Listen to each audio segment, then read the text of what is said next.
The liar paradox is a well-known logical paradox that arises when considering statements that refer to themselves in a way that creates a contradiction. The classic form of the paradox involves a statement such as, "This statement is false." Let's analyze why this is paradoxical. 1. If the statement is true, if this statement is false is true, then what it says must be the case. But the statement claims that it is false, which would mean it is not true. This is a contradiction. 2. If the statement is false, if this statement is false, then what it says is not true. But if it is not true that the statement is false, then the statement must be true. Again, this leads to a contradiction. In both cases, we end up with a contradiction, making it impossible to consistently assign a truth value, true or false, to the statement. This self-referential loop creates the paradox. Historical context.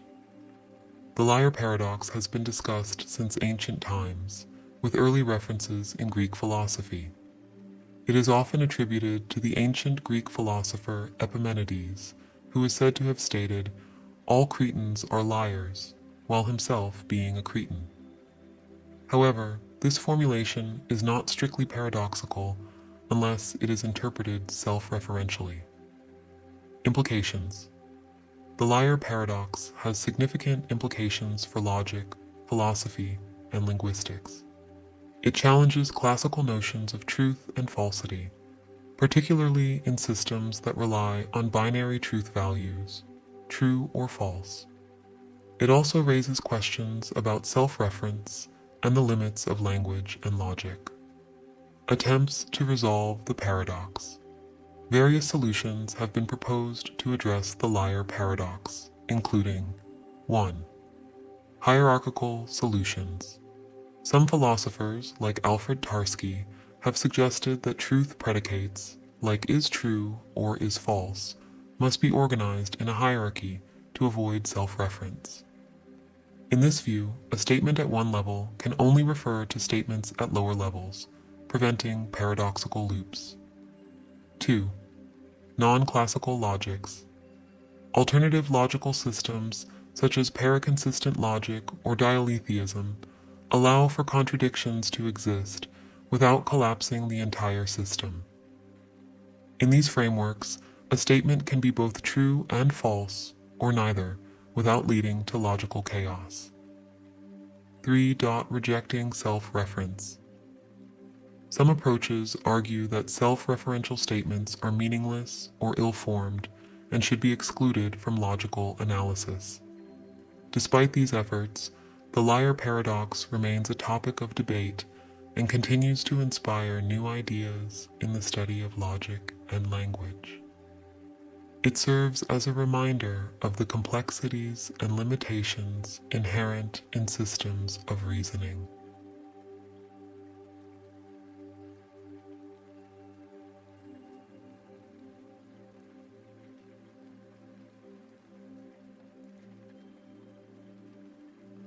Zeno's paradox of Achilles and the tortoise *** is one of the most famous paradoxes in ancient Greek philosophy. It was formulated by the pre-Socratic philosopher Zeno of Elea, circa 490–430 BCE, to challenge our understanding of motion, infinity, and continuity. The paradox is part of a series of paradoxes Zeno created to support the ideas of his teacher, Parmenides, who argued that motion and change are illusions. The paradox. The paradox goes like this. 1. Setup. Achilles, the fastest runner in Greek mythology, races against a tortoise. The tortoise is given a head start. 2. The argument. By the time Achilles reaches the point where the tortoise started, the tortoise will have moved a little farther ahead. By the time Achilles reaches that new point, the tortoise will have moved again, albeit a smaller distance. This process continues indefinitely, with Achilles always needing to reach the tortoise's previous position, while the tortoise keeps moving forward. 3. Conclusion. Zeno argues that Achilles can never overtake the tortoise because he must always cover an infinite number of smaller and smaller distances to catch up. Why it's paradoxical.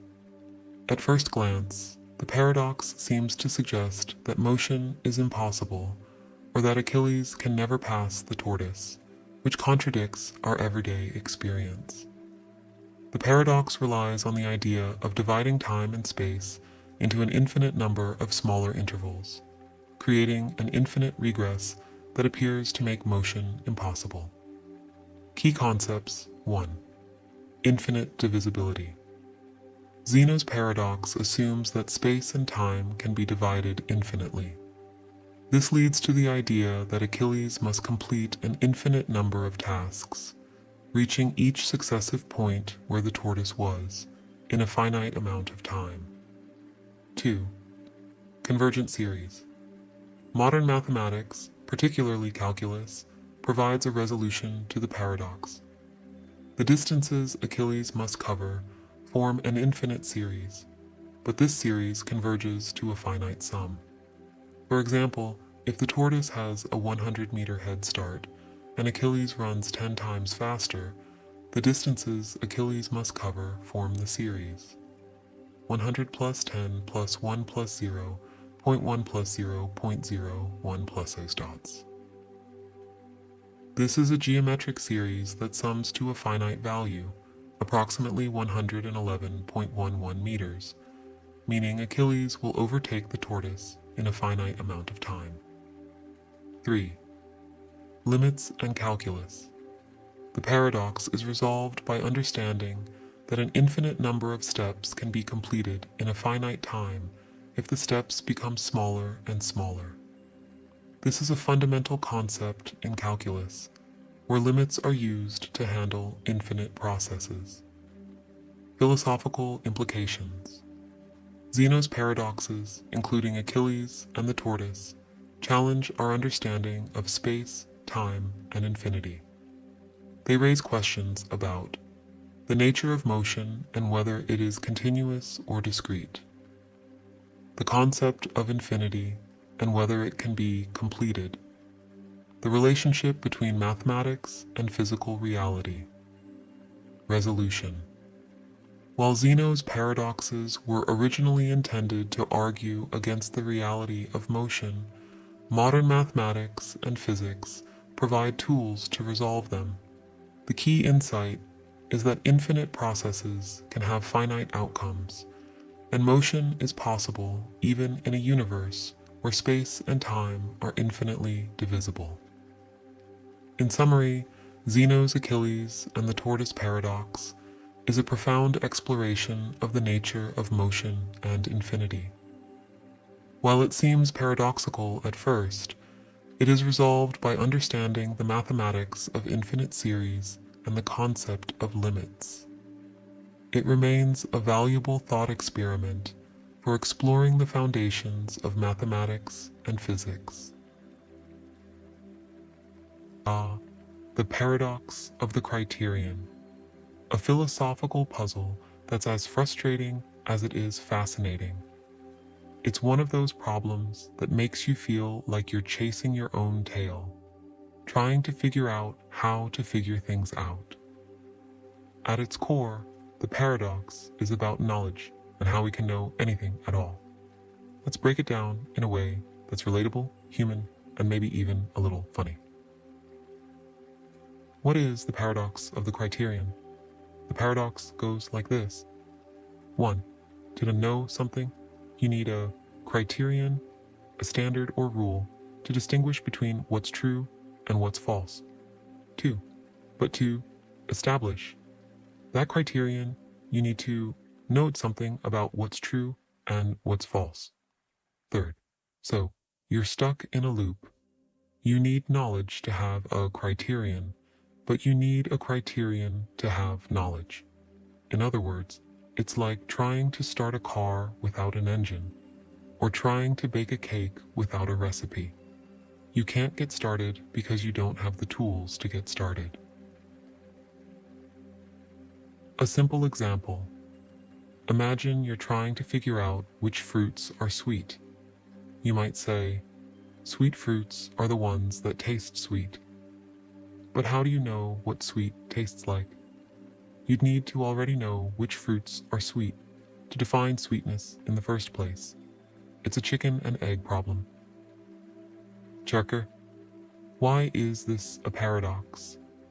The paradox highlights a fundamental problem in epistemology, the study of knowledge.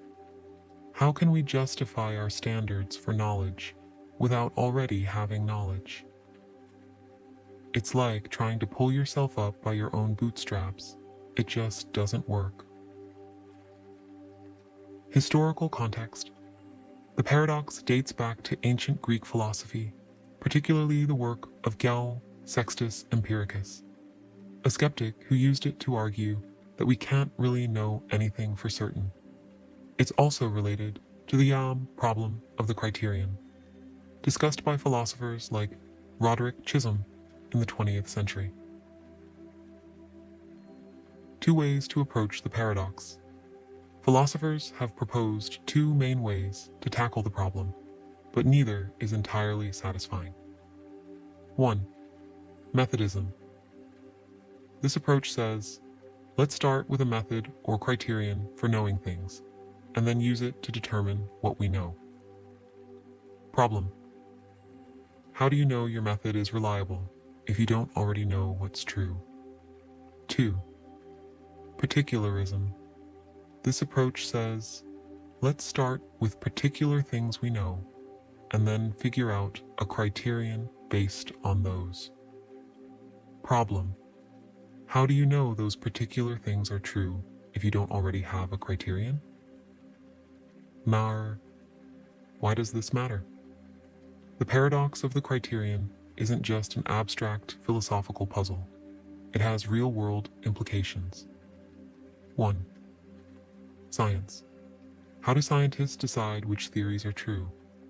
They use methods like experimentation and observation, but how do they know those methods are reliable? 2. Everyday life. How do we decide what to believe? We use criteria like evidence and logic, but how do we know those criteria are valid? 3. Skepticism. The paradox feeds into skepticism, the idea that we can't really know anything for sure. If we can't establish a criterion for knowledge, maybe knowledge itself is an illusion. A thought experiment. Imagine you're trying to teach someone how to tell if a painting is beautiful. You might say, beautiful paintings are the ones that evoke strong emotions. But how do you know which emotions are the right ones to evoke? You'd need to already know what makes a painting beautiful to define beauty in the first place. It's a never-ending loop. Chakar, can we escape the paradox? Some philosophers think we can, but it's not easy. Here are a few ideas. 1. Pragmatism. Instead of worrying about absolute certainty, we can focus on what works in practice. If a criterion helps us achieve our goals, maybe that's good enough. 2. Coherentism. We can judge our beliefs based on how well they fit together as a whole, rather than trying to find a single, ultimate criterion. 3. Foundationalism. We can start with basic, self-evident truths, like I exist, and build our knowledge from there. Namarsha. Why is this paradox so frustrating? The paradox of the criterion is frustrating because it exposes the limits of human knowledge. It's like trying to see the back of your own head. You just can't do it, no matter how hard you try. But at the same time, it's also liberating. It reminds us that knowledge is a process, not a destination, and that it's okay to not have all the answers. Final thoughts. The paradox of the criterion is a humbling reminder of how complex and mysterious the world really is. It challenges us to think critically about how we know what we know, and to be open to the possibility that we might be wrong. So, the next time you're faced with a tough decision or a tricky problem, take a moment to wonder, how do I know what I know? And is that knowledge? The crocodile paradox is a classic logical paradox that dates back to ancient Greek philosophy. It is a self-referential problem that challenges our understanding of truth, promises, and logical consistency. Here's an explanation of the paradox and its implications. The paradox. A crocodile steals a child and promises the parent, "If you correctly predict what I will do with your child, I will return the child. If you do not predict correctly, I will eat the child." The parent responds, "You will eat my child." This creates a paradox. 1. If the crocodile eats the child, the parent's prediction was correct, so the crocodile must return the child. 2. If the crocodile returns the child, the parent's prediction was incorrect, so the crocodile must eat the child. The crocodile is trapped in a logical loop and cannot act without breaking its own promise. Key elements of the paradox. 1. Self-reference. The paradox arises because the parent statement refers back to the crocodile's action, creating a loop of dependency. 2. Logical consistency. The crocodile's promise creates a situation where no action, eating or returning the child, can satisfy both the promise and the parent's prediction. 3. Truth and falsity. The paradox challenges the binary nature of truth and falsity, as neither outcome, eating or returning, resolves the contradiction. Philosophical implications. 1. Nature of promises. The paradox highlights the complexities of making and fulfilling promises, especially when they involve self-referential conditions. 2. Logical loops. It demonstrates how self-referential statements can lead to logical inconsistencies, similar to the liar paradox. This statement is false. 3-point decision theory. The paradox raises questions about how to make decisions in situations where the outcome depends on predicting one's own actions. 4th, truth and deception. It explores the boundaries of truth and deception, as the crocodile's promise is inherently deceptive or impossible to fulfill. Possible resolutions. 1. Rejecting the premise. One could argue that the crocodile's promise is inherently flawed or impossible to fulfill, rendering the paradox meaningless. Introducing a third option. The crocodile could choose a third action, e.g., releasing the child without eating or returning it, to break the loop. 3. Temporal separation. The crocodile could delay its decision, creating a separation between the prediction and the action, though this doesn't fully resolve the paradox. Accepting the paradox. Some philosophers argue that the paradox is unsolvable and serves as a reminder of the limitations of logic and language. Connection to other paradoxes. The crocodile paradox is closely related to other self-referential paradoxes, such as the liar paradox. A statement like, "This sentence is false," creates a similar loop of contradiction. The barber paradox. A barber who shaves all and only those who do not shave themselves cannot logically exist. Conclusion. The crocodile paradox is a fascinating exploration of logic, language, and the limits of truth. It challenges us to think critically about self-referential statements and the nature of promises, and it remains a valuable tool for understanding the complexities of logical reasoning. While it may not have a definitive resolution, it continues to inspire philosophical debate and reflection. The Kani two envelopes paradox. A classic brain teaser that seems simple at first, but quickly spirals into a whirlwind of confusion. It's one of those problems where your intuition screams one thing, but logic, or maybe illogic, says something completely different. Let's break it down in a way that feels human, relatable, and maybe even a little fun. The setup. Here's the scenario. 1. You're presented with two envelopes. Let's call them envelope A and envelope B. 2. You're told that one envelope has twice as much money as the other. So, if envelope A has $10, envelope B has either $5 or $20. 3. You pick one envelope, let's say envelope A, but don't open it. Then you're given a choice. Stick with your envelope or switch to the other one. Seems straightforward, right? But here's where things get weird.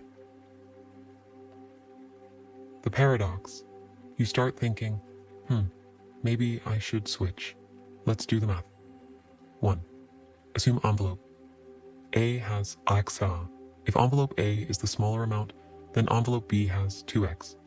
If envelope A is the larger amount, then envelope B has x plus 2. 2. Calculate the expected value. There's a 50% chance envelope B has $2x and a 50% chance it has x divided by $2. So the expected value of switching is, here text here expected value, here for x are 1, 2 in times 2x, plus for x in on 2 r in times 50 % in x in x plus x in mar, and x in mar. This means switching gives you an expected gain of x war, x wow, and so you should always switch. 3. But wait, if you switch to envelope B, the same logic applies. Now envelope B has y dollars, and envelope A has either 2y dollars or y half dollars.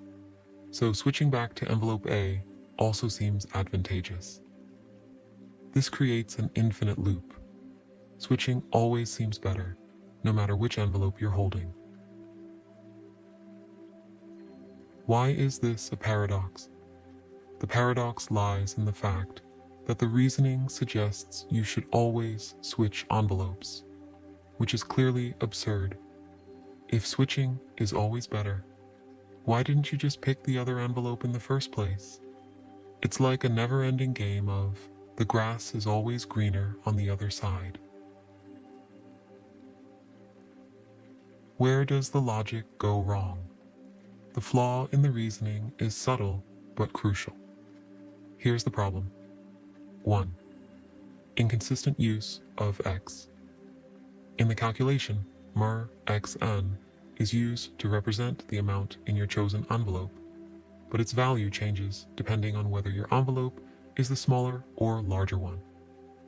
This creates a contradiction because war, x, nen can't simultaneously represent two different values. 2. Correct approach. Let's define the smaller amount as war, y, war. Then the two envelopes contain war, y, war, and war, 2, y, war. If you pick an envelope, there's a 50% chance it has war, y, war, and a 50% chance it has war, 2, y, war. The expected value of your chosen envelope is anio on text 10 expected value. Y on track y1, 2, on times y plus, mavrac y1, y times 2y, 1 frac 1, 3y, 1, or if you switch, the expected value of the other envelope is also war, 1 frac 1, 3y, y, 1, nar. So there's no advantage to switching. Why does this mess with our brains? The paradoxy plays on our intuition about probability and expected value. It feels like there's a trick or a hidden advantage, but in reality, the math only works if you're consistent with your definitions. The moment you try to use Rxn in two different ways, the logic falls apart. A simpler way to think about it. Imagine the two envelopes have $10 and $20.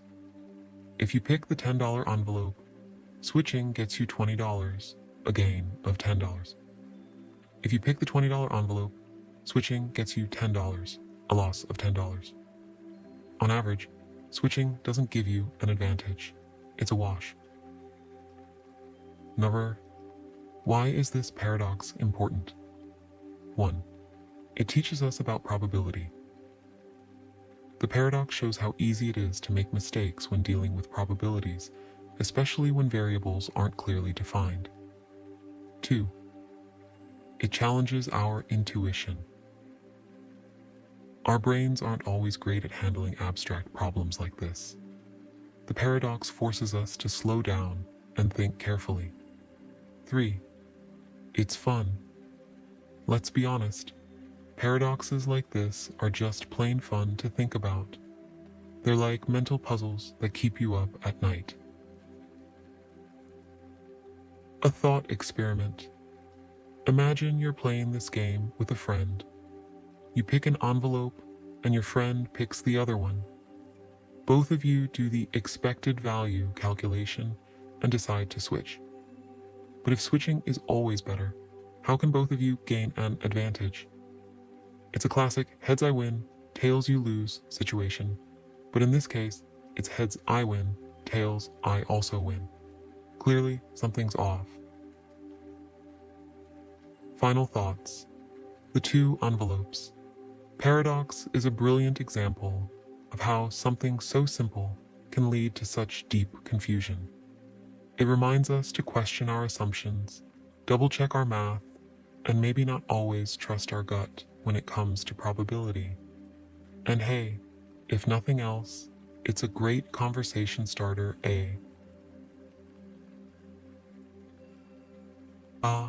The free will paradox. A philosophical and scientific conundrum that has puzzled thinkers for centuries. It's the kind of problem that makes you question everything you think you know about yourself, your choices, and the nature of reality.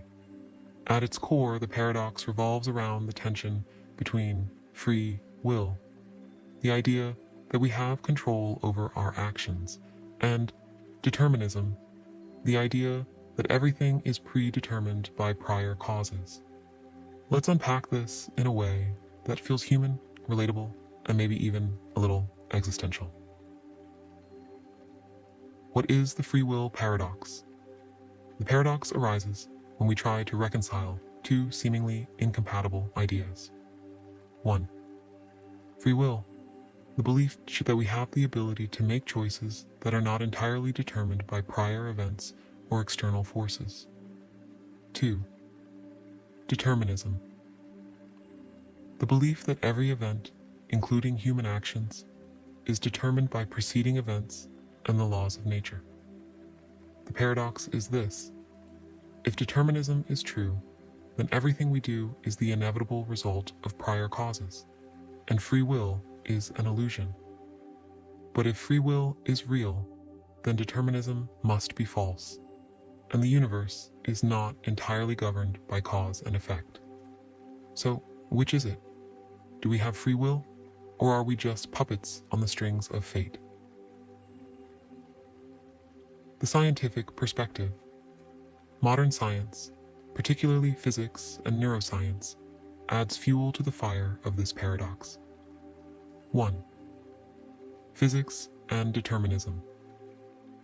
Classical physics, think Newton, suggests that the universe is like a giant clockwork machine. If you know the state of the universe at one time, you can predict its state at any future time. This implies determinism. Quantum mechanics complicates things.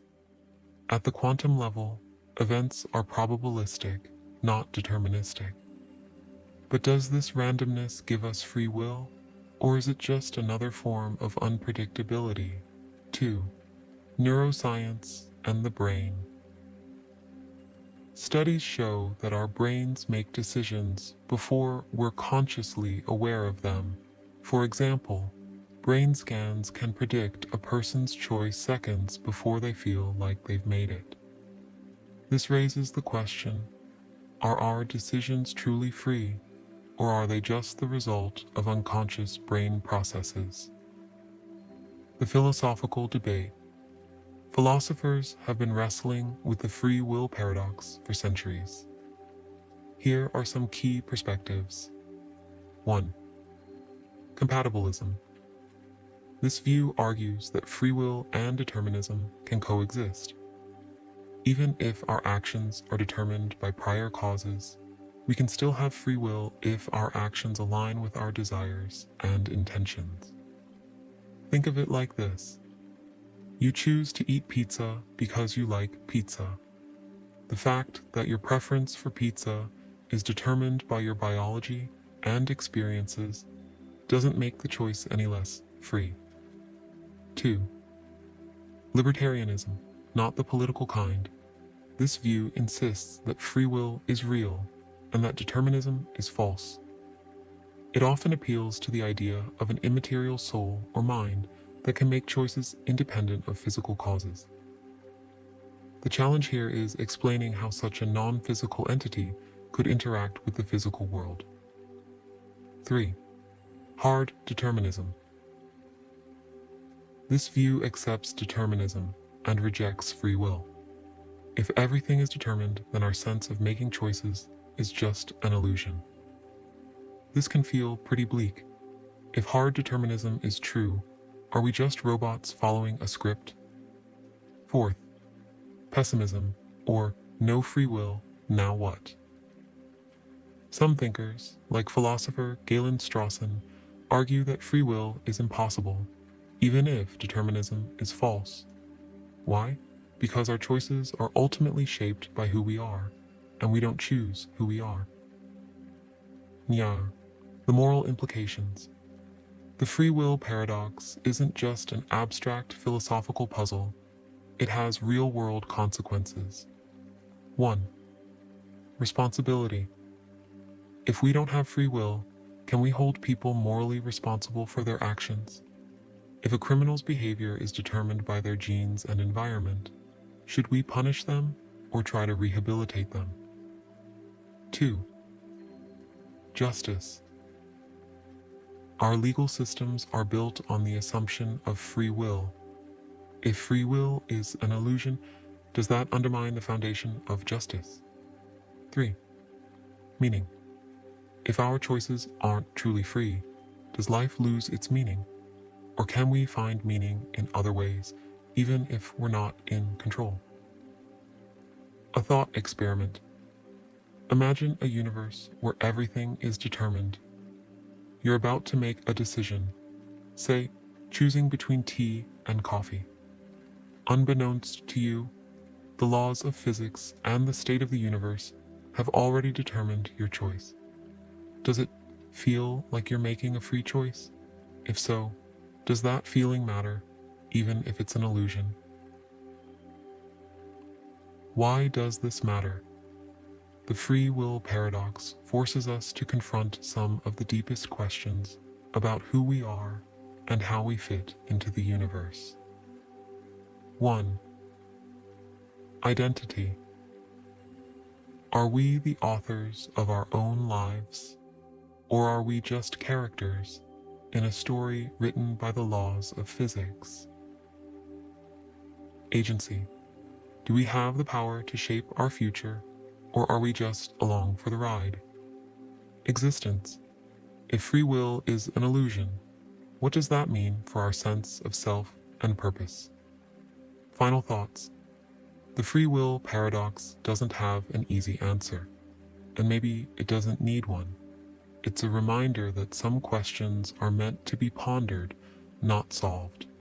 Whether you believe in free will, determinism, or something in between, the paradox invites us to reflect on what it means to be human in a vast, mysterious universe. So, the next time you're faced with a choice, tea or coffee, to procrastinate or not to procrastinate, take a moment to wonder, is this decision truly mine, or is it the inevitable result of a cosmic chain of events? And does it even matter, as long as the coffee tastes good?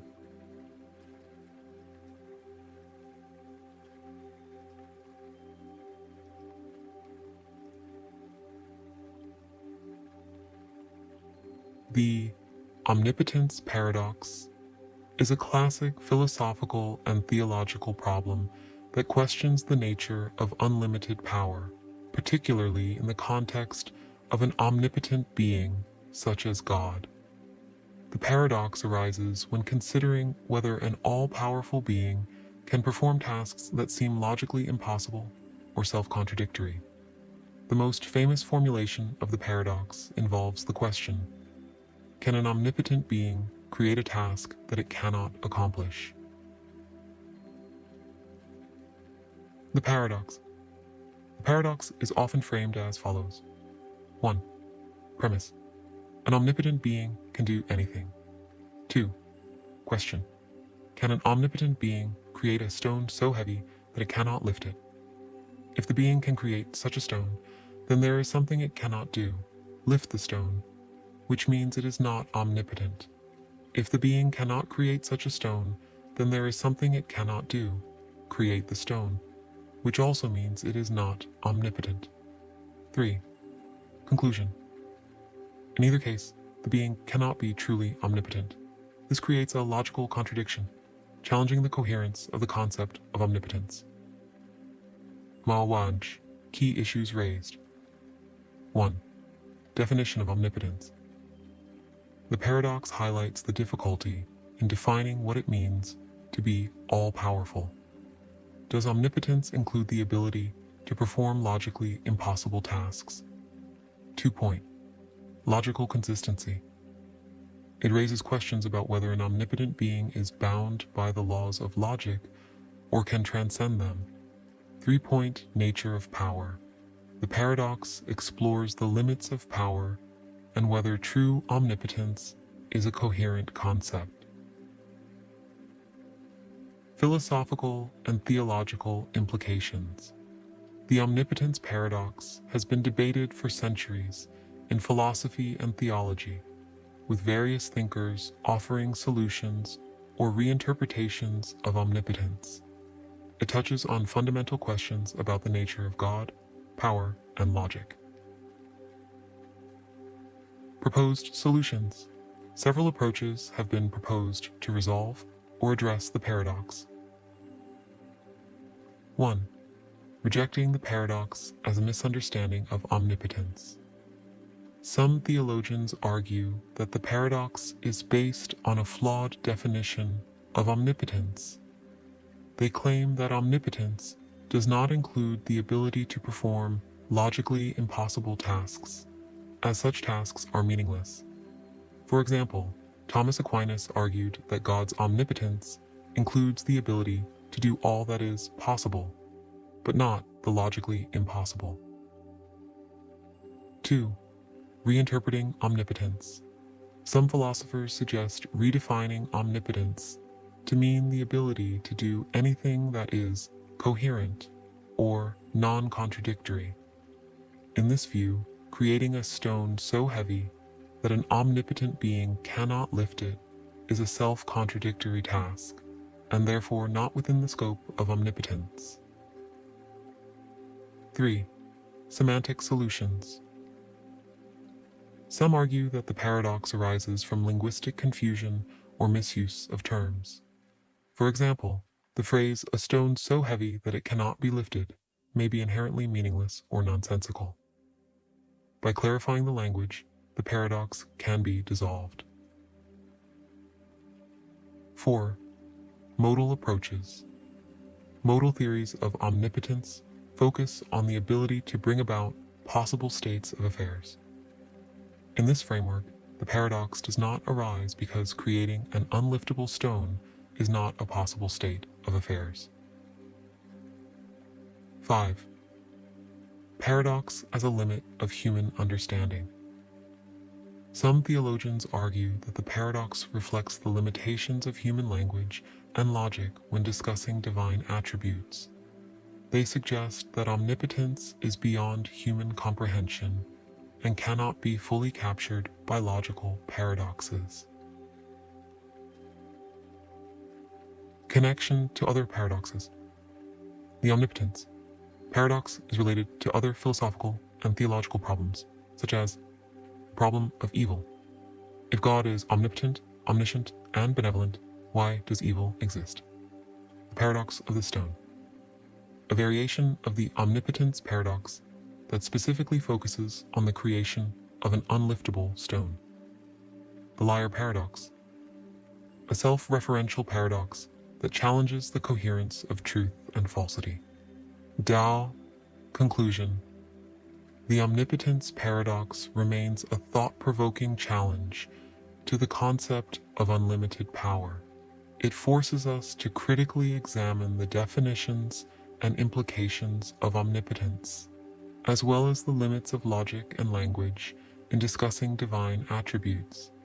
While various solutions have been proposed, the paradox continues to inspire debate and reflection in philosophy, theology, and beyond. Ultimately, it serves as a reminder of the complexity and mystery inherent in concepts like power, divinity, and existence. The Raven paradox, also known as Hempel's paradox or the paradox of confirmation, is a problem in the philosophy of science and inductive reasoning. It was formulated by the German logician Carl Gustav Hempel in the 1940s to illustrate a counterintuitive aspect of the hypothetico-deductive model of scientific confirmation. The paradox arises from the application of Nicod's criterion and the principle of induction to the confirmation of universal statements. Thackeray, the paradox. The paradox is based on the following example. 1. Hypothesis. All ravens are black. This can be formally written as a universal statement. If something is a raven, then it is black. R.B. 2. Confirmation. According to Nicod's criterion, observing a black raven confirms the hypothesis. 3. Logical equivalence. The statement, all ravens are black, is logically equivalent to its contrapositive. If something is not black, then it is not a raven. Not B implies not R. 4. Counterintuitive result. By the principle of logical equivalence, observing a non-black object that is not a raven, e.g. a green apple, should also confirm the hypothesis. This leads to the paradoxical conclusion that observing a green apple confirms the statement, all ravens are black, which seems counterintuitive and nonsensical. Key issues raised. 1. Confirmation theory. The paradox challenges how we determine what counts as evidence for a scientific hypothesis. 2. Logical equivalence. It highlights the tension between logical equivalence and intuitive notions of evidence. 3. Inductive reasoning. The paradox raises questions about the validity of inductive reasoning and the nature of scientific confirmation. Philosophical implications. The Raven paradox has significant implications for the philosophy of science, particularly in understanding how evidence supports or confirms scientific theories. It forces us to reconsider what counts as relevant evidence for a hypothesis. How do we reconcile logical principles with intuitive judgments about evidence? What are the limits of inductive reasoning in science? Proposed solutions. Several approaches have been proposed to resolve or address the Raven paradox. 1. Rejecting Nicod's criterion. Some philosophers argue that Nicod's criterion, which states that only observations of instances that satisfy both the antecedent and consequent of a universal statement confirm the hypothesis, is too simplistic and should be revised or rejected. 2. Bayesian confirmation theory. Bayesian approaches to confirmation theory suggest that evidence should be evaluated based on how it affects the probability of a hypothesis. In this framework, observing a black raven increases the probability of the hypothesis, all ravens are black more than observing a non-black non-raven, e.g. a green apple, because ravens are rare compared to non-black objects. 3. Selective confirmation. This approach argues that only observations of ravens, whether black or not, are relevant to confirming the hypothesis all ravens are black. Observing non-ravens, even if they are not black, is irrelevant because they do not provide information about the color of ravens. 4. Paradox as a misapplication of logic. Some philosophers argue that the paradox arises from a misapplication of logical equivalence in the context of confirmation. They suggest that logical equivalence does not imply evidential equivalence. 5. Contextual relevance. This view emphasizes the importance of context and background knowledge in determining what counts as relevant evidence. For example, in the context of studying ravens, observing a green apple is irrelevant, whereas observing a raven is directly relevant. Connection to other problems. The raven paradox is related to other issues in the philosophy of science and epistemology, such as the problem of induction. How can we justify inductive reasoning, which moves from specific observations to general conclusions? The Grue paradox, a problem raised by Nelson Goodman that challenges the validity of inductive reasoning by introducing artificial predicates like Grue, green before time t, blue after time t. Underdetermination of theories by evidence. The idea that multiple theories can be consistent with the same evidence, making it difficult to confirm one theory over another. Conclusion. The Raven paradox is a fascinating and enduring challenge to our understanding of scientific confirmation and inductive reasoning.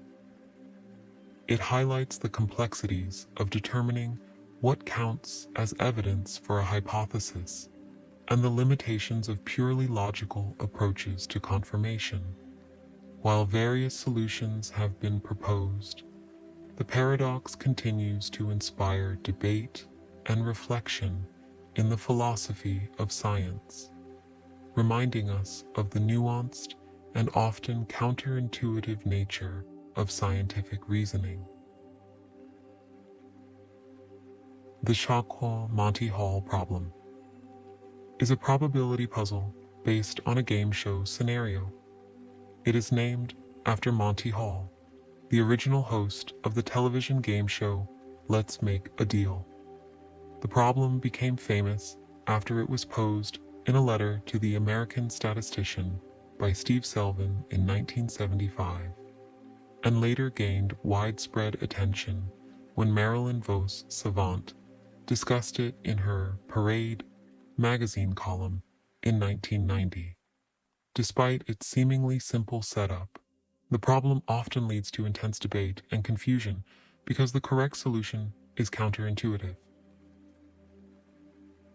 The problem. The scenario is as follows. 1.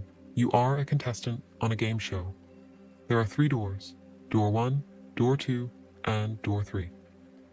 2. Behind one door is a car, the prize you want, and behind the other 2 doors are goats. 3. You pick a door, e.g. door 1. The host, who knows what is behind each door, opens one of the remaining 2 doors, e.g. door 3, to reveal a goat. The host then asks you, do you want to switch your choice to the other unopened door, e.g. door 2, or stick with your original choice? 6.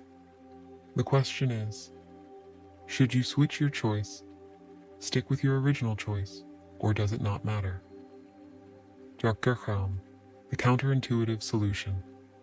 The correct strategy is to cause always switch, as this gives you a 2/3 chance of winning the car, while sticking with your original choice gives you only a 1/3 chance. Why it's counterintuitive. many people assume that after one door is revealed, the remaining two doors have an equal probability, 1/2, of hiding the car. However, this intuition is incorrect because the host's action of revealing a goat provides additional information that affects the probabilities. Tasirhash. Explanation of the solution. 1. Initial choice. When you first pick a door, e.g. door 1, there is a 1/3 chance that the car is behind your chosen door and a 2/3 chance that the car is behind one of the other two doors. 2. Host's action.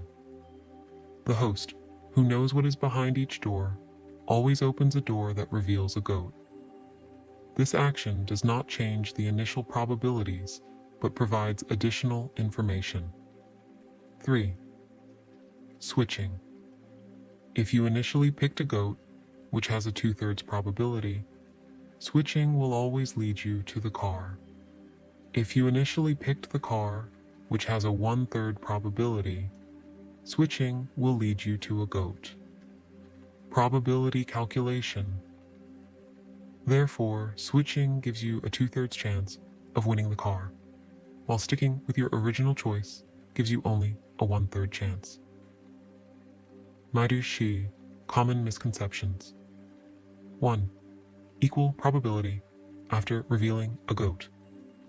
Many people mistakenly believe that after one door is revealed, the remaining two doors have an equal probability, 1/2, of hiding the car. This ignores the fact that the host's action is not random, but is based on knowledge of what is behind each door. 2. Independence of events.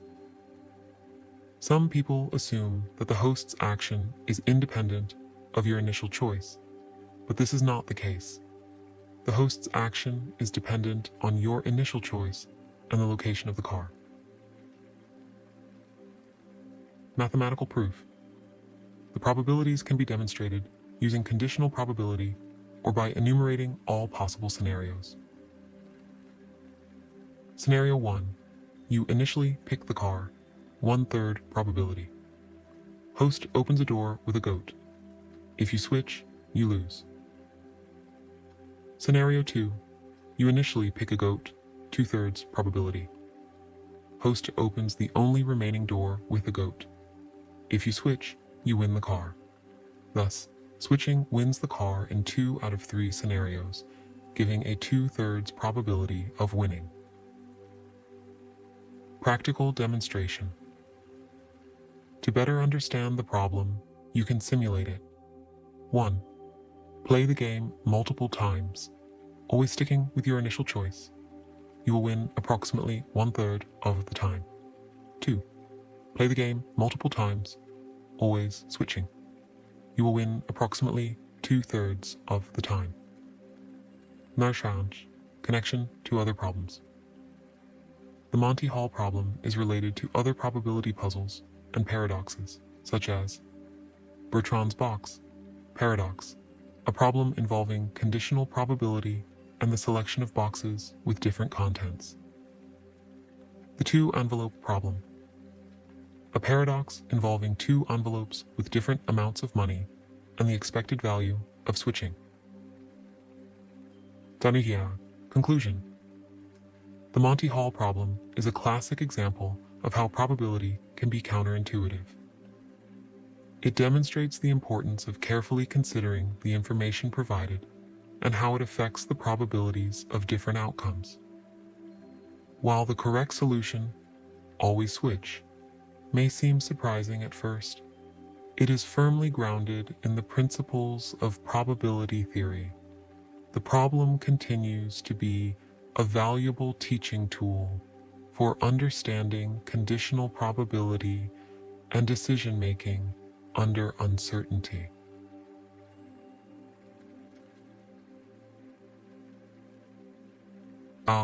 Causal loop paradoxes. Those mind-bending, head-scratching scenarios that make you question everything you thought you knew about time, cause and effect, and maybe even your own sanity. They're like the universe playing a cosmic prank on us, saying, "Oh, you think you understand how things work? Think again." Let's dive into these paradoxes in a way that feels a little more human, a little less like a textbook. What's a causal loop anyway? Imagine you're stuck in one of those annoying loops where you can't figure out what came first, the chicken or the egg. A causal loop is like that, but on steroids. It's when an event in the future causes something in the past, which then causes the future event, and round it goes. It's a closed loop of cause and effect with no clear beginning or end. It's like time itself is trolling you. Now are classic examples to mess with your mind. 1. The bootstrap paradox, aka the where did it come from paradox. Scenario. Imagine you find a dusty old book in your attic. It's a masterpiece, full of incredible ideas that change the world. You decide to take it back in time and give it to your younger self, who then publishes it as their own work. Fast forward, and the book ends up in your attic again. The problem. Where did the book originally come from? Did it just magically appear out of nowhere? It's like the universe photocopied itself, but no one pressed the print button. 2. The grandfather paradox, aka the oops, I broke time paradox. Scenario. You build a time machine, because why not, and go back in time to meet your grandpa. But instead of a happy reunion, you accidentally prevent him from meeting your grandma. Uh-oh. The problem. If your grandparents never meet, your parents are never born, which means you are never born. But if you were never born, how did you go back in time to mess things up in the first place? Time is giving you a big ol' middle finger here. 3. The ontological paradox, aka the it just exists, okay? Paradox. Scenario. You're a brilliant inventor, and one day, your future self shows up and hands you the blueprints for a time machine. You build it, travel back in time, and give the blueprints to your past self. The problem. Who actually invented the time machine? The blueprints just kind of exist, with no origin. It's like finding a song on the internet with no artist. It's just there, and you have no idea where it came from. Why does this mess with our brains? Causal loops are so weird because they break the rules of how we think the world works. We're used to cause and effect being a straight line. A causes B, which causes C, and so on. But in a causal loop, A causes B, which causes A, and suddenly the line becomes a circle. It's like trying to figure out who started a rumor when everyone's pointing at everyone else. Can we resolve these paradoxes? Spoiler, it's complicated. People have come up with some clever ideas to try to make sense of these loops, but none of them are perfect. Here are a few. 1. The self-consistency principle. This is the universe's way of saying, don't worry, I've got this. The idea is that any time travel shenanigans have to be consistent with what already happened. So, if you try to go back and stop your grandparents from meeting, something will always get in your way. Maybe you trip and miss your chance, or your grandpa is just really charming and wins your grandma back. The universe won't let you break the timeline. 2. Multiple timelines, aka the parallel universes. Fix. This is the sci-fi favorite. If you go back in time and change something, you don't actually change your past. You just create a new timeline.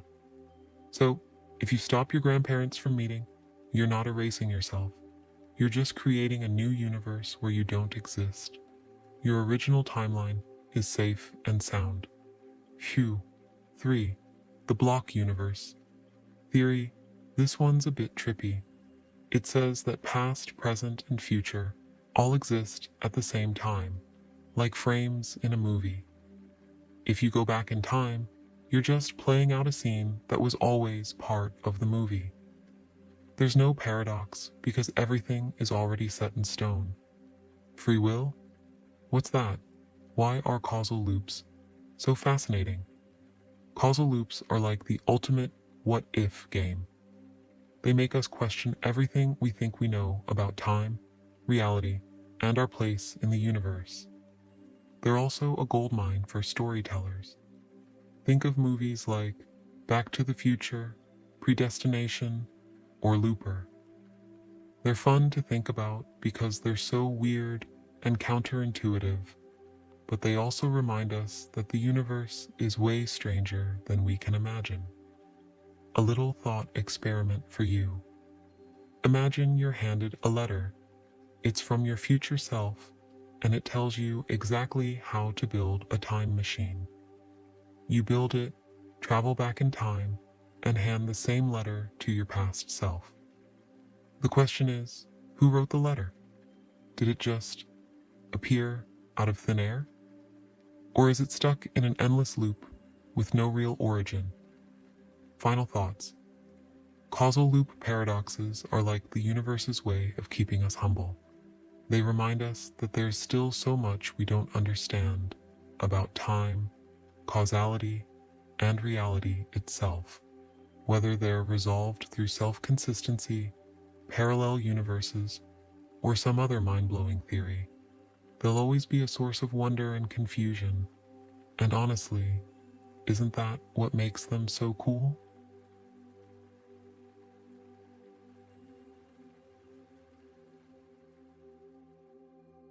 The measure problem in cosmology is a fundamental issue that arises when attempting to make predictions in an infinite or extremely large universe. It is particularly relevant in the context of eternal inflation, the multiverse, and the anthropic principle. The problem stems from the difficulty of defining a meaningful probability measure over an infinite set of possible observations or events. Sucker, the core issue. In an infinite universe or multiverse, there are infinitely many occurrences of every possible event. For example, there may be infinitely many planets with intelligent life. There may be infinitely many regions with different physical constants or laws of physics. There may be infinitely many observers with identical experiences. In such a scenario, how do we assign probabilities to events or observations? For instance, what is the probability that we observe a universe with a specific set of physical constants? Without a well-defined measure, probabilities become ill-defined or meaningless. Now, why does this matter? The measure problem is crucial for 1. Cosmological predictions. Making testable predictions about the universe, such as the likelihood of observing certain values for physical constants. 2. Anthropic reasoning. Understanding why we observe a universe that appears fine-tuned for life. 3. Eternal inflation and the multiverse.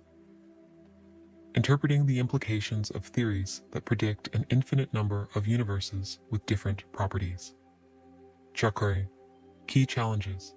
1. Infinite volumes. In an infinite universe, the number of occurrences of any event is infinite, making it impossible to compare frequencies directly. 2. Dependence on cutoffs. Probabilities often depend on arbitrary choices of how to cut off or limit the infinite volume, leading to inconsistent results. 3. Observer counting. Different ways of counting observers, e.g., by volume, by entropy, by complexity, can yield different probabilities for the same event. Proposed solutions. Several approaches have been proposed to address the measure problem, though none are universally accepted. Here are some of the most prominent ideas. Null 1. Volume weighting. Assign probabilities based on the volume of space where a particular event occurs. Problem. In an infinite universe, volumes are infinite, making this approach ill-defined without a cutoff. 2. Causal diamond measure. Focus on the finite region of spacetime, causally connected to an observer, the causal diamond. Advantage. Avoids infinities by restricting attention to a finite region. Problem. May not capture all relevant information in a multiverse scenario. 3. Anthropic reasoning. Use the fact that we exist as observers to constrain probabilities. For example, we are more likely to observe a universe compatible with life. Problem. Does not provide a unique measure and relies on subjective assumptions. 4. Stationary measure. Define probabilities based on the rate at which events occur in a given region of spacetime. Advantage. Avoids infinities by focusing on rates rather than totals. Problem. Requires a well-defined notion of time in a multiverse context. 5. Holographic principle. Use the holographic principle to reduce the problem to a finite description on a boundary. Advantage. Provides a finite framework for an otherwise infinite problem. Problem. Still speculative and not fully developed. 6. Bayesian approaches. Use Bayesian probability to update beliefs based on observed data. Advantage. Flexible and can incorporate new information. Problem. Requires a prior probability distribution, which may be arbitrary. Shaw. Implications for cosmology. The measure problem has profound implications for our understanding of the universe. 1. Fine-tuning. If the universe is infinite, the apparent fine-tuning of physical constants for life may be an illusion, as every possible configuration of constants exists somewhere. 2. Multiverse theories. Theories like eternal inflation and string theory predict a multiverse with an infinite number of universes. The measure problem is critical for interpreting these theories. 3. Observational predictions. Without a solution to the measure problem, it is difficult to make testable predictions about the universe or multiverse. Thought experiment. Imagine an infinite multiverse where every possible universe exists. In some universes, the laws of physics allow for life, while in others, they do not. If you are an observer in this multiverse, what is the probability that you find yourself in a universe compatible with life? How does the answer change if the multiverse is finite versus infinite? Why is it so hard? The measure problem is deeply tied to the nature of infinity and the limits of human intuition. Our everyday experience is based on finite systems, where probabilities are well defined. In an infinite universe, these intuitions break down, requiring new mathematical and philosophical tools to make sense of the cosmos. Conclusion. The measure problem remains one of the most challenging and unresolved issues in modern cosmology. It sits at the intersection of physics, mathematics, and philosophy, pushing us to rethink our understanding of probability, infinity, and the nature of reality. Until a satisfactory solution is found, it will continue to be a central topic of debate in the quest to understand the universe. The infinite hotel paradox, also known as Hilbert's paradox of the Grand Hotel, is a thought experiment introduced by the German mathematician David Hilbert to illustrate some of the counterintuitive properties of infinite sets. The paradox demonstrates how an infinite hotel, even when full, can still accommodate additional guests, or even an infinite number of new guests. This paradox is a cornerstone in understanding the nature of infinity in mathematics. The setup. Imagine a hotel with an infinite number of rooms, all of which are occupied. Despite being full, the hotel can still make room for new guests through clever room rearrangements. Key scenarios. 1. Adding one new guest. Problem. The hotel is full, but a new guest arrives. How can they be accommodated? Solution. Ask each guest to move to the room with the next number. For example, the guest in room 1 moves to room 2, the guest in room 2 moves to room 3, and so on. This frees up room 1 for the new guest. Result. The hotel remains full, but the new guest now has a room. 2. Adding an infinite number of new guests. Problem. An infinite number of new guests arrive. How can they all be accommodated? Solution. Ask each current guest to move to the room with a number double their current room number. For example, the guest in room 1 moves to room 2, the guest in room 2 moves to room 4, the guest in room 3 moves to room 6, and so on. This frees up all the odd-numbered rooms, which are infinite in number, for the new guests. Result. The hotel remains full, and all the new guests are accommodated. 3. Adding an infinite number of infinite buses. Problem. An infinite number of buses arrive, each carrying an infinite number of passengers. How can all these passengers be accommodated? Solution. Use a pairing function to map each bus and each passenger to a unique room number. For example, passengers from bus 1 are assigned to rooms using the formula E non-text room 2R1n times 2n 1 where n narn is the passenger's seat number. Passengers from bus 2 are assigned to rooms using the formula text room helium 22 on times 2n 1 rn. Passengers from bus 3 are assigned to rooms using the formula Truyun text room helium 2 more 3 on times 2n 1 n, and so on. Result. All passengers from all buses are accommodated, and the hotel remains full. Key concepts. 1. Countable infinity. Hilbert's hotel deals with a countably infinite set, meaning its elements can be put into a one-to-one correspondence with the natural numbers 1, 2, 3, 2. One-to-one correspondence. The ability to pair each element of one infinite set with each element of another infinite set without leaving any elements unpaired. 3. Paradoxical nature. The paradox arises because our intuition about finite sets, e.g., a full hotel cannot accommodate more guests, does not apply to infinite sets. Implications.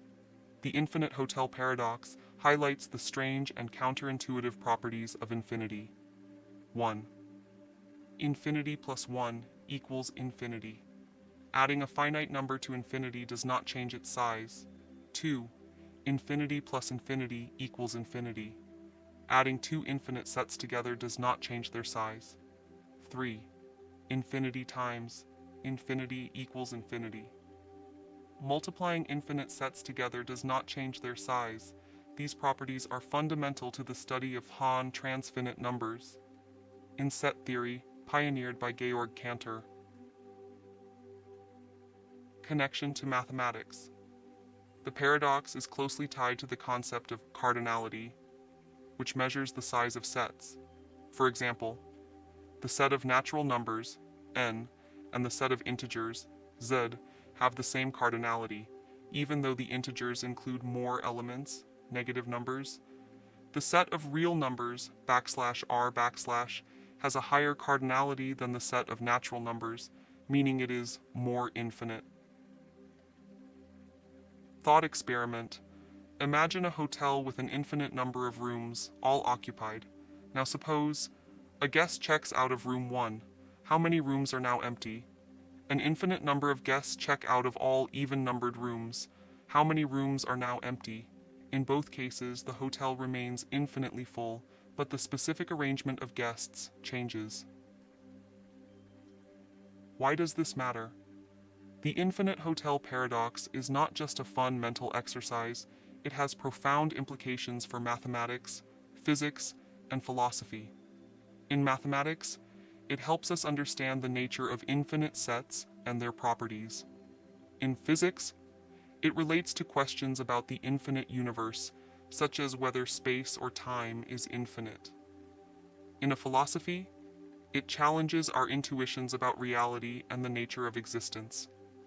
The infinite hotel paradox is a fascinating exploration of infinity, demonstrating that infinite sets behave in ways that defy our everyday experiences.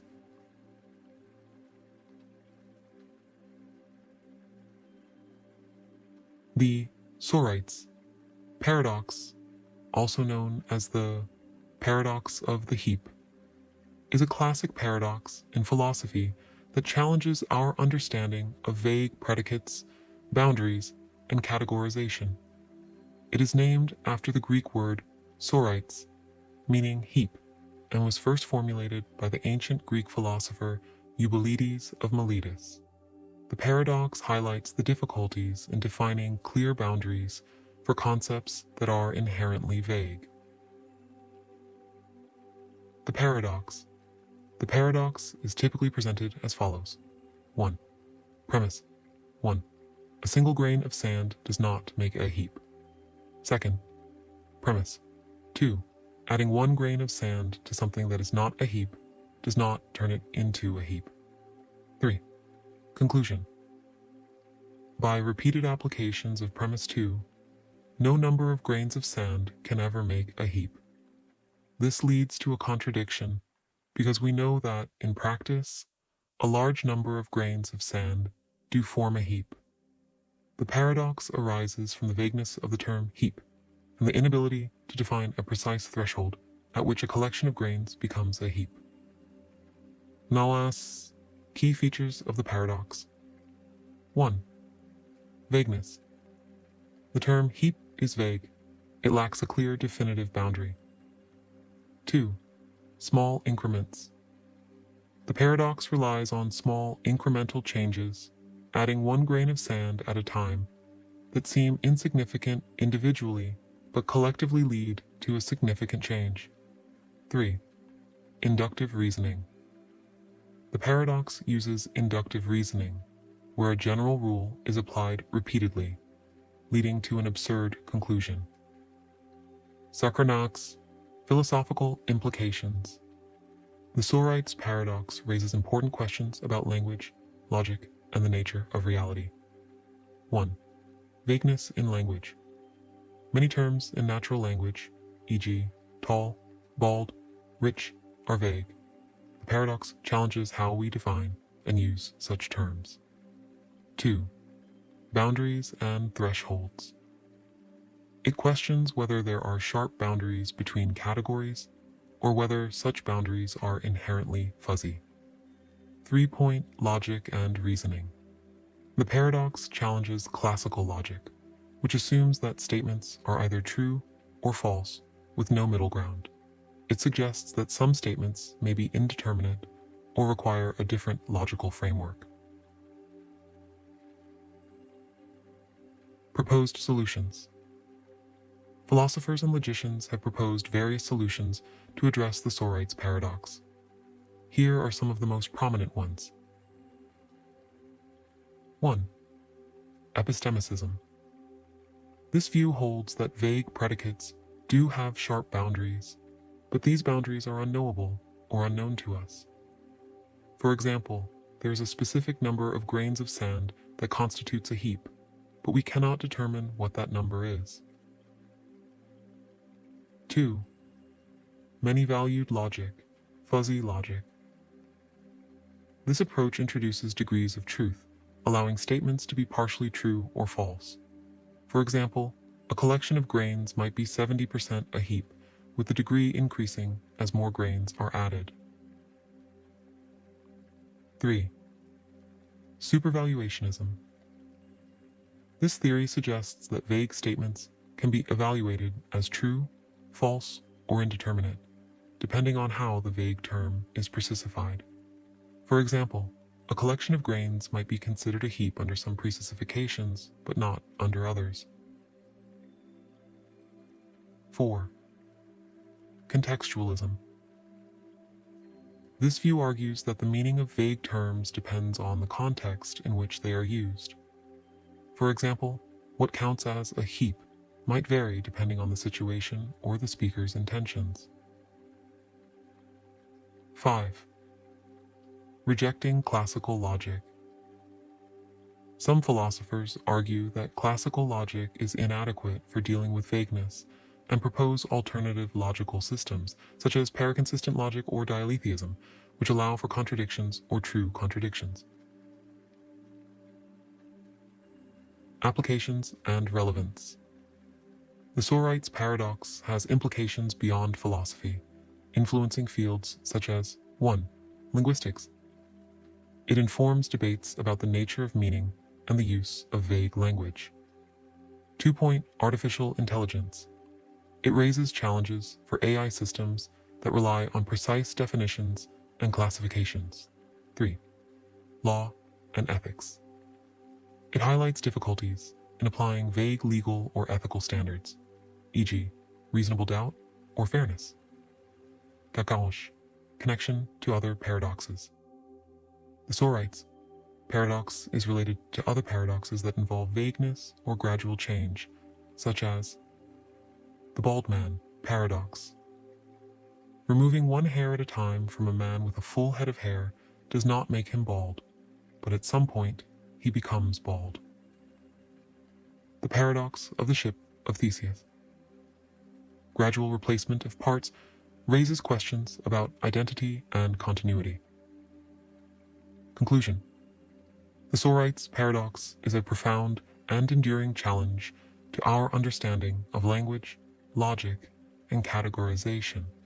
It demonstrates the difficulties of dealing with vagueness and the limitations of classical logic in handling gradual change. While various solutions have been proposed, none have fully resolved the paradox, and it continues to inspire debate and reflect. The teletransportation paradox is a thought experiment that explores the philosophical and ethical questions surrounding identity, consciousness, and continuity in the context of teleportation. It is often associated with the ship of Theseus problem and raises questions about what it means to be the same person after being disassembled and reassembled, or having one's consciousness transferred. The paradox. Imagine a teleportation device that works by scanning your entire body, disassembling it at the atomic level, and then transmitting the information to a distant location where an exact replica is reconstructed. The original you is destroyed in the process. Is the person who emerges at the destination still you? Or are you effectively dead, with the new person being a copy with your memories and personality? Key questions. 1. Continuity of consciousness. If the original body is destroyed, does your consciousness continue in the new body, or is it a new consciousness that simply believes it is you? 2. Identity. Are you the same person if every atom and memory is replicated exactly? Does identity depend on the physical continuity of your body, or is it tied to the pattern of information that makes up your mind? 3. Ethical implications. If the teleportation process involves destroying the original, is it morally equivalent to killing someone and creating a duplicate? Would you willingly use such a device? Philosophical perspectives. 1. Psychological continuity. View. Some philosophers argue that personal identity is tied to the continuity of memories, personality, and consciousness. From this perspective, the teleported person is still you, because they retain your psychological traits. 2. Bodily continuity. View. Others argue that identity is tied to the physical body. If the original body is destroyed, the new person is not truly you, even if they are identical in every other way. 3. Branching identity. Some theories suggest that both the original and the copy could be considered you in some sense, leading to questions about the nature of identity in cases of duplication. Variations of the paradox. Copying without destruction. What if the original is not destroyed? Would there now be two yous? Which one is the real you? Gradual replacement. What if your body is replaced piece by piece over time, as in the ship of Theseus? At what point do you cease to be you? Implications. The paradox has implications for fields like philosophy of mind, ethics, and even practical applications such as cryonics or digital consciousness uploads. It challenges our understanding of selfhood and raises questions about the nature of existence in a world where technology could potentially replicate or transfer consciousness. What do you think? Would you step into a teleportation device if it meant the original you would be destroyed? The unexpected hanging paradox is a fascinating thought experiment that challenges our understanding of knowledge, prediction, and surprise. Let's explore it without focusing on symbolic or mathematical contexts, and instead delve into its philosophical and logical implications in a more intuitive way. The story. A prisoner is sentenced to be hanged, but the judge adds a twist. The hanging will occur sometime next week, Monday through Friday, and it will be a surprise. The prisoner will not know the day of the hanging until the executioner arrives at his cell on that day. The prisoner, confident in his reasoning, tries to figure out when the hanging will occur. He thinks, 1. Friday. If I'm still alive by Thursday evening, the hanging must be on Friday. But then it wouldn't be a surprise. So Friday is ruled out. 2. Thursday. If I'm still alive by Wednesday evening, the hanging must be on Thursday. But since Friday is already ruled out, it wouldn't be a surprise. So Thursday is ruled out. 3. He continues this reasoning, ruling out Wednesday, Tuesday, and finally Monday. 4th. Conclusion. The hanging cannot occur on any day without violating the condition that it must be a surprise. But then the executioner arrives on, say, Wednesday, and the hanging is indeed a surprise. This contradicts the prisoner's reasoning. So, why it's paradoxical? The paradox lies in the tension between the prisoner's logical reasoning and the actual outcome. The prisoner believes he has logically eliminated all possibilities, yet the executioner proves him wrong. The judge's condition that the hanging must be a surprise seems impossible to fulfill, yet it happens. This creates a loop of contradiction. The prisoner's reasoning undermines the very possibility of the hanging being a surprise, yet the hanging occurs in a way that defies his reasoning. Discover key philosophical questions. 1. What does it mean for something to be a surprise? The paradox challenges our understanding of surprise. Can an event be both logically predictable and genuinely surprising? The prisoner's reasoning assumes that if he can predict the hanging, it cannot be a surprise. But the executioner's actions show that surprise can still occur, even in the face of logical reasoning. 2. The limits of human knowledge and prediction. The prisoner's reasoning assumes perfect foresight, but in reality, our knowledge is often incomplete or uncertain. The paradox highlights the gap between logical reasoning and real-world unpredictability. 3.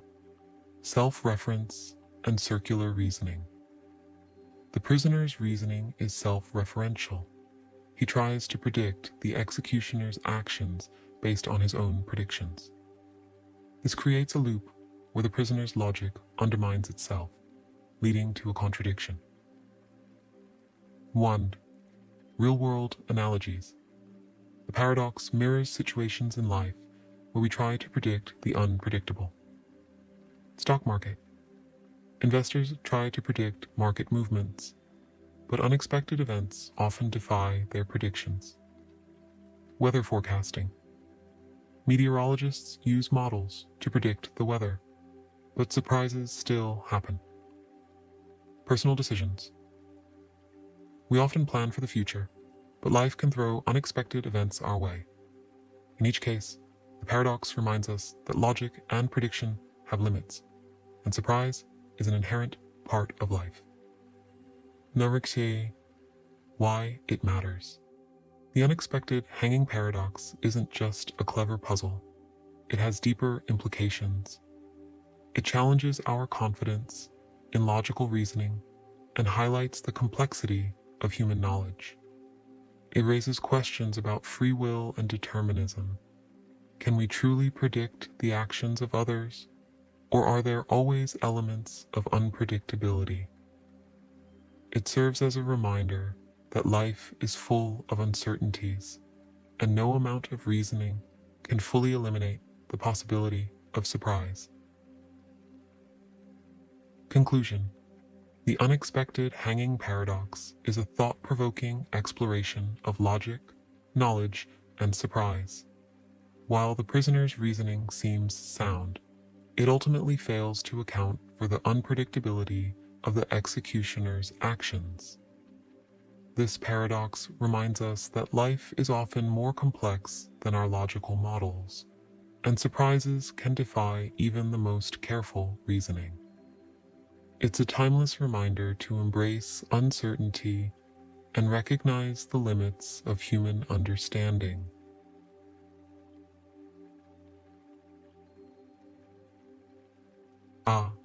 The quantum Zeno effect.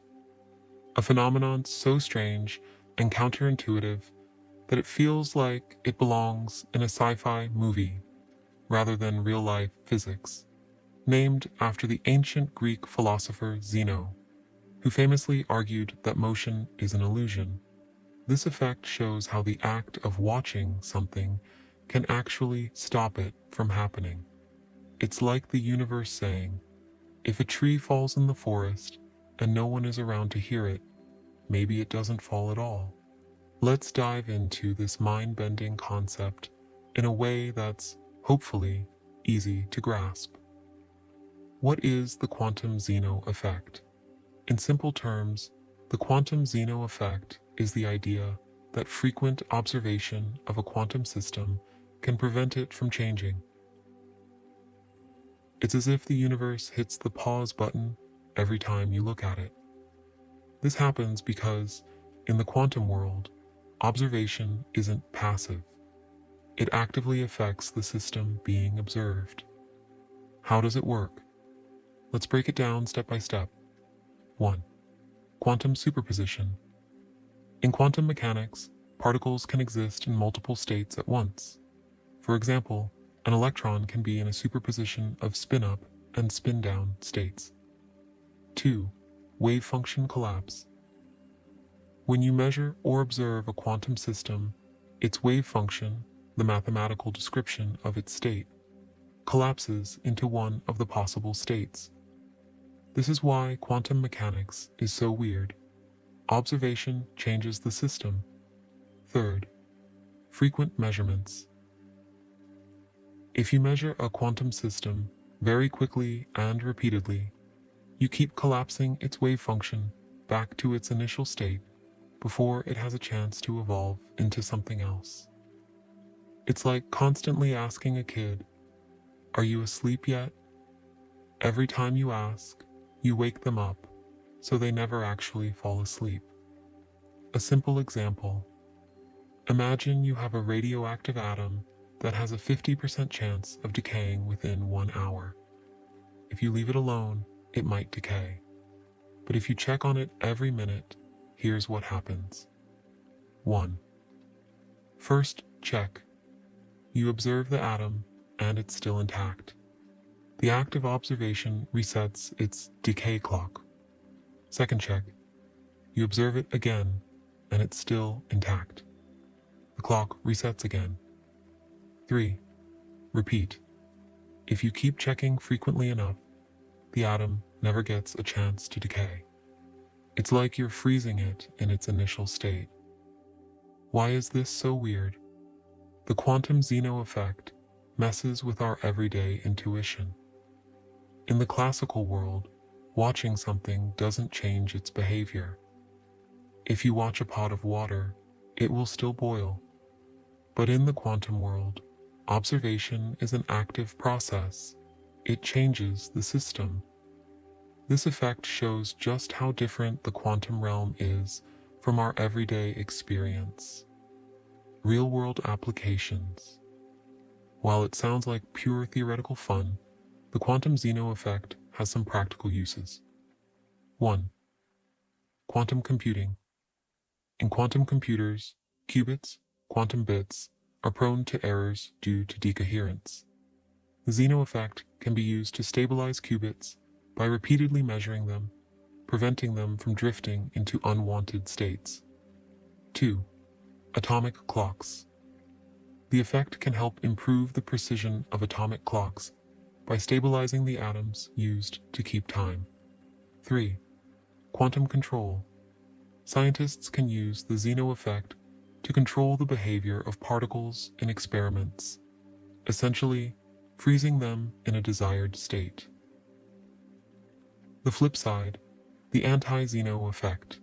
Just when you thought things couldn't get weirder, there's the anti-Zeno effect.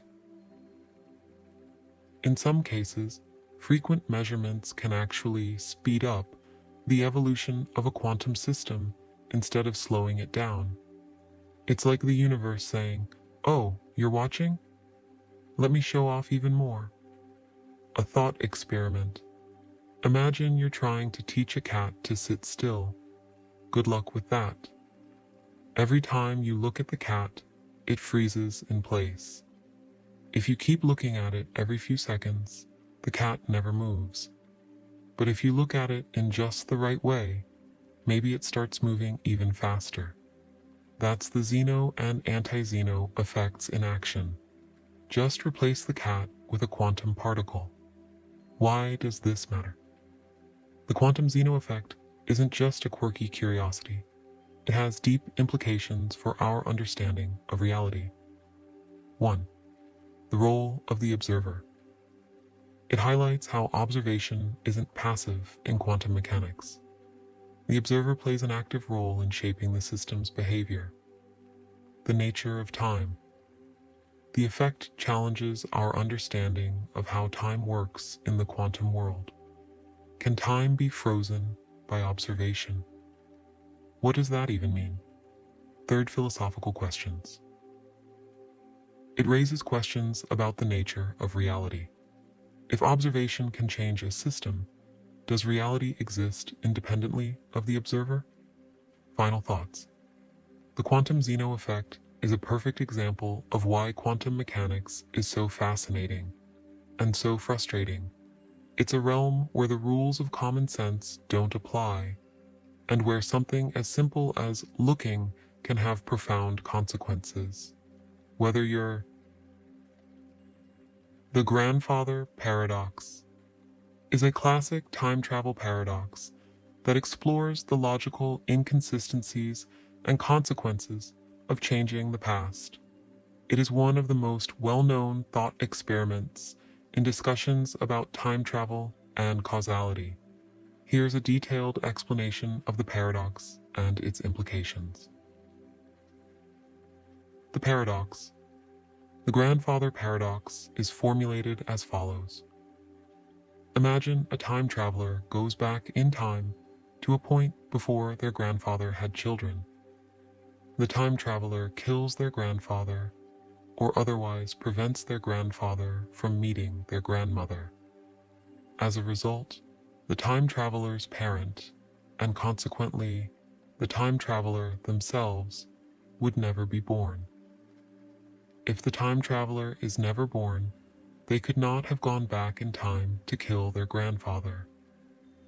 But if the grandfather was not killed, the time traveler would exist and could go back in time to kill their grandfather. This creates a logical loop. The time traveler's existence depends on their grandfather surviving, but their actions in the past would prevent their own existence. Key questions raised. 1. Causality. Can the past be changed, or is it fixed? If the past is changed, what happens to the future? 2. Consistency. How can the universe maintain logical consistency if a time traveler's actions create a contradiction? 3. Existence. Does the time traveler cease to exist if they alter the past in a way that prevents their own birth? Philosophical and scientific implications. The grandfather paradox touches on fundamental questions about time, causality, and the nature of reality. It has been widely discussed in both philosophy and theoretical physics, particularly in the context of time travel theories. Proposed resolutions. Several theories have been proposed to resolve or address the grandfather paradox. 1. Self-consistency principle, Novikov self-consistency principle. Proposed by Russian physicist Igor Novikov, this principle suggests that any actions taken by a time traveler in the past were always part of history. In this view, the time traveler cannot change the past in a way that creates a paradox. For example, the time traveler might fail to kill their grandfather, or their actions might inadvertently ensure their own existence. This principle maintains a single, consistent timeline where events are self-consistent. 2. Multiple timelines, parallel universes, or branching timelines. This theory, often associated with the many worlds interpretation of quantum mechanics, suggests that any change to the past creates a new parallel timeline. In this scenario, the time traveler kills their grandfather in a new timeline, preventing their own existence in that timeline. However, the original timeline, where the time traveler was born, remains unaffected. This avoids the paradox by allowing multiple, coexisting realities. 3. Predestination paradox. In this view, the time traveler's actions in the past were always part of history and contribute to the events that lead to their own existence. For example, the time traveler might go back in time and inadvertently cause their grandparents to meet, ensuring their own birth. This creates a closed loop where the past and future are interconnected and self-consistent. 4. Impossibility of changing the past. Some theories argue that the past is fixed and cannot be changed. Any attempt to alter the past would fail, either because time travel itself is impossible or because the universe enforces consistency. In this view, the grandfather paradox is a logical proof that time travel to the past cannot occur. 5. Temporal protection hypothesis. Proposed by physicist Stephen Hawking, this hypothesis suggests that the laws of physics prevent time travel to the past in order to avoid paradoxes. Hawking argued that the absence of time travelers from the future is evidence that time travel is impossible. Connection to other paradoxes. The grandfather paradox is related to other time travel paradoxes, such as the bootstrap paradox. An object or piece of information is sent back in time and becomes its own origin, creating a loop with no clear beginning. The Hitler paradox. a variation of the grandfather paradox, where a time traveler goes back in time to kill a historical figure like Hitler, raising similar questions about causality and consequences. Conclusion: the grandfather paradox remains a fascinating and unresolved problem in discussions about time travel. It challenges our understanding of causality, free will, and the nature of time itself, while various theories attempt to resolve the paradox. None have been universally accepted, and the paradox continues to inspire debate in both philosophy and science. Ultimately, it serves as a reminder of the complexities and mysteries of time and existence. The ship of Theseus is a classic paradox in philosophy that explores the nature of identity and continuity. The paradox is named after the mythical ship belonging to Theseus, the founder king of Athens. The central question it raises is whether an object that has had all of its components replaced remains fundamentally the same object. The paradox. 1. Original scenario. Imagine the ship of Theseus is kept in a harbor as a museum piece. Over time, its planks decay and are replaced one by one with new, identical planks. 2. Question. After all the planks have been replaced, is it still the same ship of Theseus? 3. Extended scenario. If someone collected all the original planks and reassembled them into a ship, would that reassembled ship be the true ship of Theseus? Philosophical implications. Identity over time. The paradox challenges our understanding of identity and whether it is based on material composition, form, or something else. Continuity versus replacement. It questions whether gradual change preserves identity, even if all original components are eventually replaced. Essentialism versus nominalism. The paradox touches on whether objects have an essential identity that persists despite changes, essentialism, or whether identity is merely a label we assign based on certain criteria, nominalism. Variations and thought experiments. Theseus's ship and the replacement, paradox. If all parts are replaced, is it still the same ship? The reassembled ship. If the original parts are reassembled, is that the original ship? The gradual replacement, paradox. If parts are replaced gradually, at what point does the ship cease to be the original? Philosophical perspectives. 1. Heraclitus.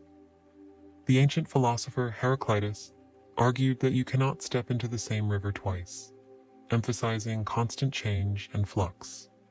This aligns with the idea that the ship of Theseus is not the same after its parts are replaced.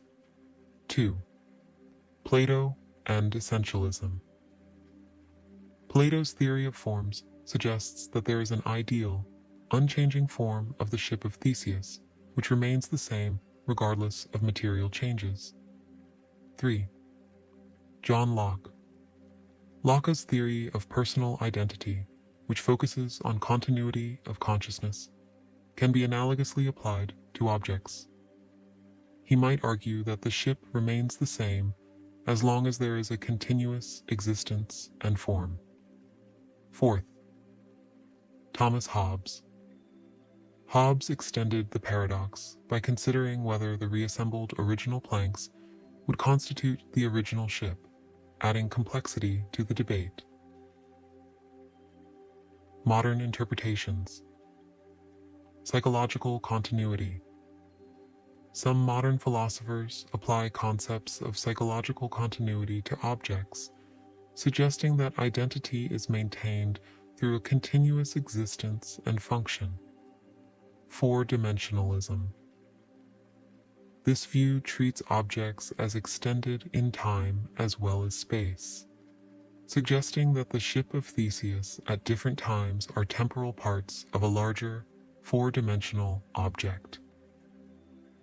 Conclusion: the ship of Theseus paradox remains a compelling thought experiment that challenges our understanding of identity, continuity, and change. It has no definitive answer, but serves as a valuable tool for exploring deep philosophical questions about the nature of existence and identity.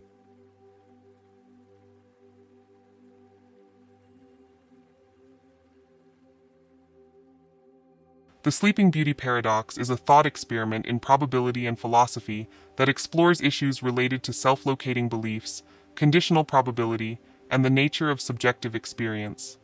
It was first introduced by philosopher Adam Elga in 2000 and has since sparked significant debate among philosophers, mathematicians, and scientists. The setup: 1. Sleeping Beauty. A participant, often called Sleeping Beauty, is put to sleep on Sunday night. 2. Coin. Flip. A fair coin, 50% heads, 50% tails, is flipped. If the coin lands on heads, Sleeping Beauty is awakened on Monday, and the experiment ends. If the coin lands on tails, Sleeping Beauty is awakened on Monday, put back to sleep, and her memory of the Monday awakening is erased. She is then awakened again on Tuesday, and the experiment ends. 3. Memory erasure. Each time Sleeping Beauty is awakened, she has no memory of previous awakenings during the experiment. 4. Question. When Sleeping Beauty is awakened, without knowing whether it is Monday or Tuesday, what should she believe is the probability that the coin landed on heads? The paradox. The paradox arises because there are two competing answers to the question, each supported by seemingly reasonable arguments. 1. The thirder position. Probability equals 1/3. When Sleeping Beauty wakes up, she considers three equally likely possibilities. Heads, and it's Monday. Tails, and it's Monday. Tails, and it's Tuesday. Since only one of these corresponds to heads, the probability of heads is R frac Y1 or 3. The Halfer position, probability equals 1/2. The coin is fair, so the initial probability of heads is 1/2. When Sleeping Beauty wakes up, she gains no new information that would update this probability, so it remains 1/2. Arguments for each position. Thirder argument. The key insight is that Sleeping Beauty's awakening is not independent of the coin toss. If the coin lands on tails, she wakes up twice, Monday and Tuesday, whereas if it lands on heads, she wakes up only once, Monday. From her perspective, there are three possible awakenings, each equally likely, and only one corresponds to heads. Thus, the probability of heads is R frac Halfer argument, the coin is fair, so the probability of heads is 1/2. When Sleeping Beauty wakes up, she does not gain any new information that would change this probability. She knew in advance that she would be awakened at least once, so her awakening does not provide additional evidence about the coin toss. Implications. The paradox raises deep questions about 1. Self-locating beliefs. How should an agent update their beliefs when they are uncertain about their location in time or space? 2-point conditional probability. How should probabilities be updated when the evidence is tied to the number of times an event occurs? 3rd. Subjective experience. How does the nature of subjective experience, e.g., memory erasure, affect rational belief? Applications. The Sleeping Beauty paradox has relevance in fields such as probability, theory. It challenges traditional notions of conditional probability and Bayesian updating. Philosophy of mind. It explores the relationship between memory, identity, and belief. Decision. Theory. It has implications for how agents should make decisions in scenarios involving memory loss or repeated experiences. Thought experiment variations. To further explore the paradox, consider these variations. 1. Extreme version. What if the coin lands on tails 99% of the time? Would Sleeping Beauty still believe the probability of heads is 1/2, or would it be much lower? 2. Multiple awakenings. What if the experiment involves more awakenings, e.g., 100 awakenings for tails? How does this affect the probability? 3. No memory erasure. What if Sleeping Beauty retains her memory of previous awakenings? How does this change her belief about the coin toss? Which side are you on? The Sleeping Beauty paradox remains unresolved, with strong arguments on both sides. It challenges our intuitions about probability and belief, making it a fascinating topic for discussion. Do you think Sleeping Beauty should assign a probability of 1/2 or 1/3 to the coin landing on heads? The twin paradox is a thought experiment in physics that arises from Albert Einstein's theory of special relativity. It explores how time dilation affects two observers moving at different velocities relative to each other. The paradox is called the twin paradox because it typically involves a pair of twins, one of whom travels at a high speed, close to the speed of light, while the other remains on Earth. When the traveling twin returns, they find that less time has passed for them compared to the twin who stayed on Earth. The setup. 1. Two twins. Twin A stays on Earth while Twin B travels in a high-speed spacecraft to a distant star and then returns. 2. High-speed travel. Twin B's spacecraft travels at a significant fraction of the speed of light, causing relativistic effects like time dilation. 3. Time dilation. According to special relativity, time passes more slowly for an object in motion relative to a stationary observer. This means Twin B's clock and biological aging will tick more slowly compared to Twin A's. Minor. The paradox. From Twin A's perspective on Earth, Twin B is moving at high speed, so Twin B's clock should run slower due to time dilation. When Twin B returns, Twin A expects Twin B to be younger. From Twin B's perspective in the spacecraft, Twin A and Earth appears to be moving away at high speed, so Twin A's clock should run slower. Twin B expects Twin A to be younger upon returning. This creates a paradox. Each twin thinks the other should be younger. How can both be correct? Number resolution. The paradox is resolved by recognizing that the two twins are not in symmetrical situations. Special relativity applies to inertial frames of reference, frames moving at constant velocity, but Twin B's journey involves acceleration and deceleration, changing direction to return to Earth. This breaks the symmetry. 1. Twin A's frame. Twin A remains in an inertial frame, Earth's frame, throughout the experiment. 2. Twin B's frame. Twin B experiences acceleration and deceleration, which means their frame is non-inertial. This asymmetry explains why Twin B ages less.